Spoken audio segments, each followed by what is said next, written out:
Welcome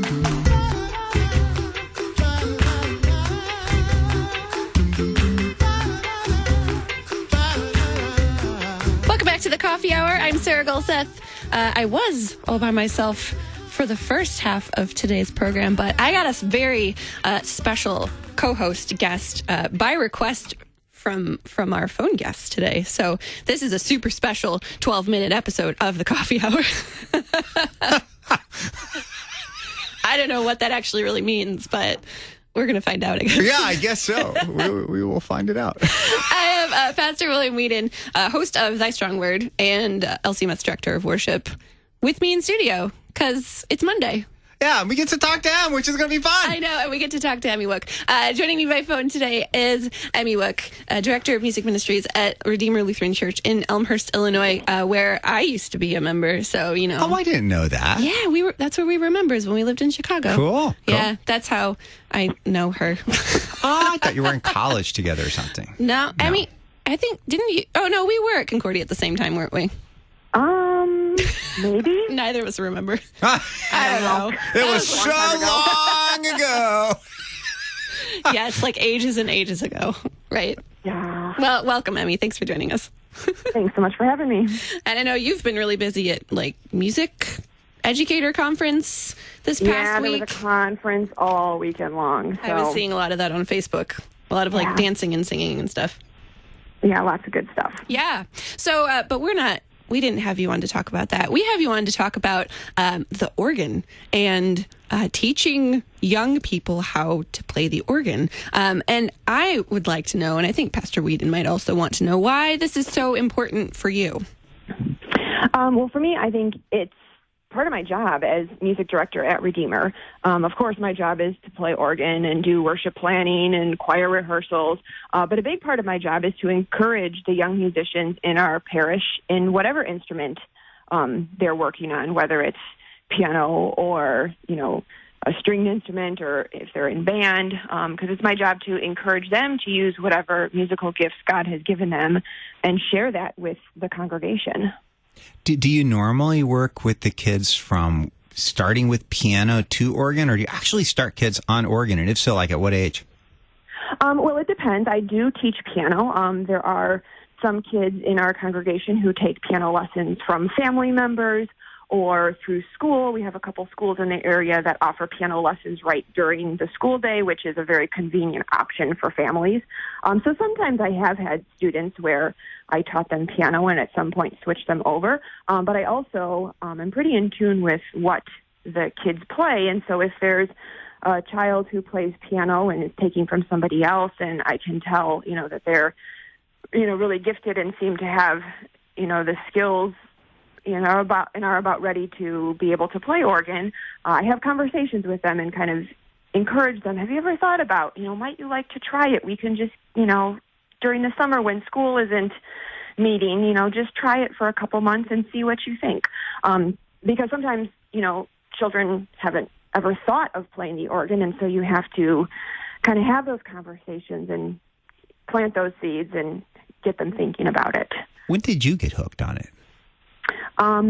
Well, that's an interesting story. My dad is an organist, and so I out of the womb, pretty much. Then, right? No, right? Yeah, and my mom was choir director, so they joke that they used to stick me in the infant seat on the organ because, you know, mom was busy directing, dad was busy playing. But interestingly enough, I wanted nothing to do with the organ when I was young, and my parents, of course, really wanted me to at least give it a try. I, of course, played piano. That was a requirement in my household, non-negotiable. And so in high school, I really resisted learning or giving it a try. And then finally, my senior year, my choir teacher at the Lutheran high school that I attended convinced me to give it a try over Christmas break. And I did, and switched my major within weeks.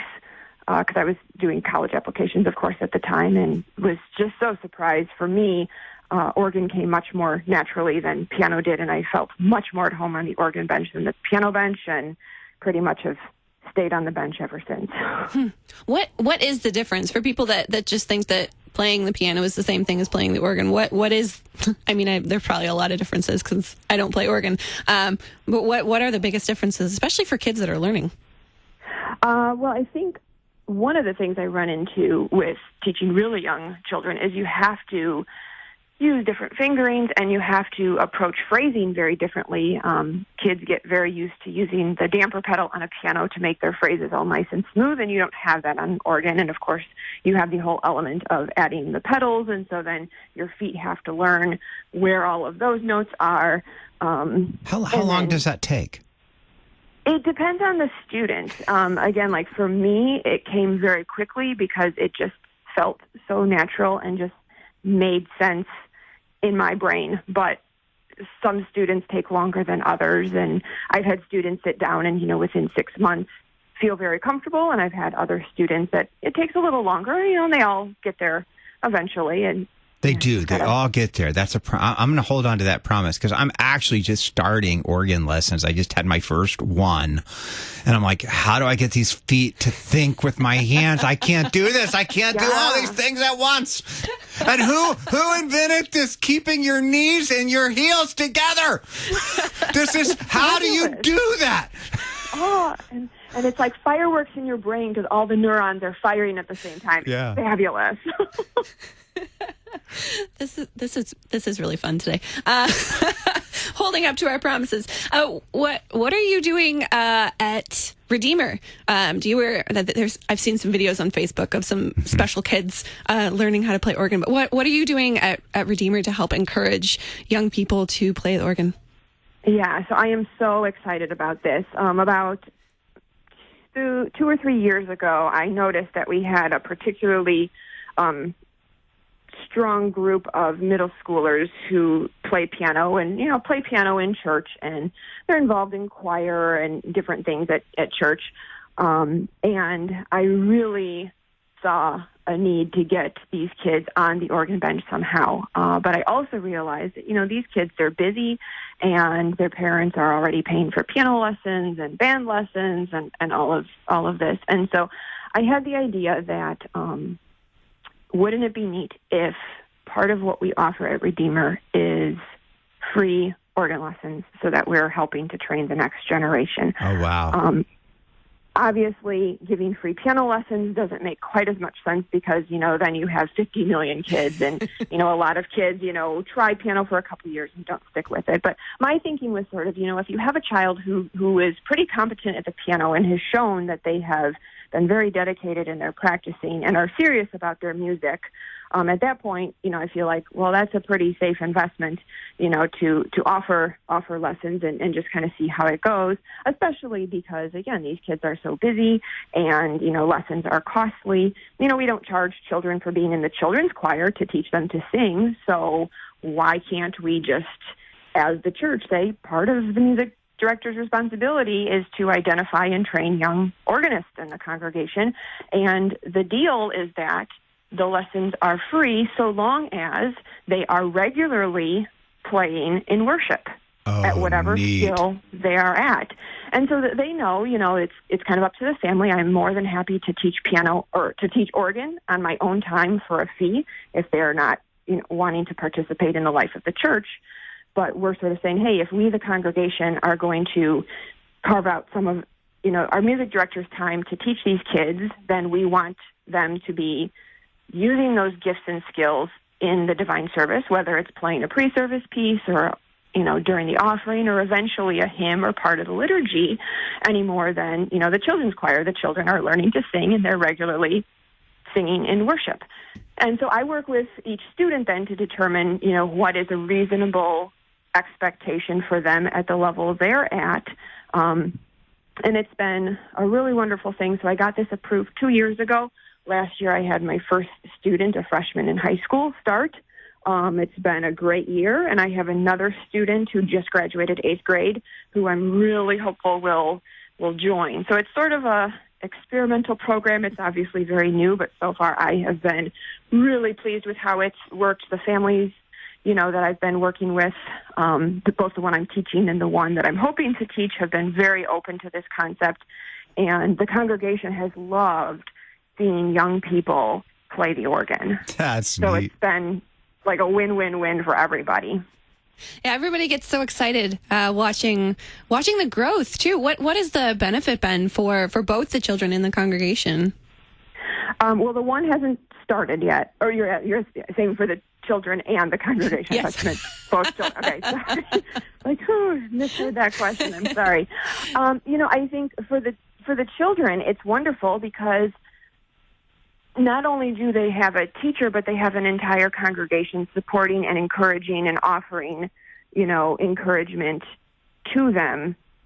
The Sundays they play, they'll have people in the congregation go up and, say how much they appreciate them playing or that they did a good job. And, that's really meaningful to the student. But I think for the congregation, I think congregations are always encouraged to see children participating actively in worship, whether, again, it's playing piano or orchestra or whatever, however kids are playing. Children bring joy to a parish, and children aren't the future of the church. They are the church. And for the congregation members to see young people involved and excited about church music is just very encouraging for the congregation to see. That's neat. Yeah, absolutely. You have 30 seconds for this. Do you have any advice for other church musicians who want to teach some talented kids? Don't be afraid to go to your council or your board. Find a few people in the congregation that are, supportive of the music program, and just start having conversations because the need is there. There's almost always kids to teach. Yeah. Just do it. It's Just great. do it. Awesome. Cool. Awesome. Emmy, thanks so much for joining me. Emmy Wook, Director of Music Ministries at Redeemer Lutheran Church in Elmhurst, Illinois. Thanks for being my guest today. Thanks for having me. And Pastor Whedon, thanks for joining me as co-host. Yeah. That was so fun. Yeah. I learned some things about you today, too. You're listening to the Coffee Hour. We'll have a lot more fun stuff happening the rest of this week, and Andy will be back tomorrow. Have a great rest of your Monday. The Coffee Hour with Andy and Sarah is a production of KFUO, the listener-supported broadcast ministry of the Lutheran Church Missouri Synod. To support the Coffee Hour and KFUO Radio, visit kfuo.org or text KFUO to 41444. KFUO, Christ for you, anytime, anywhere.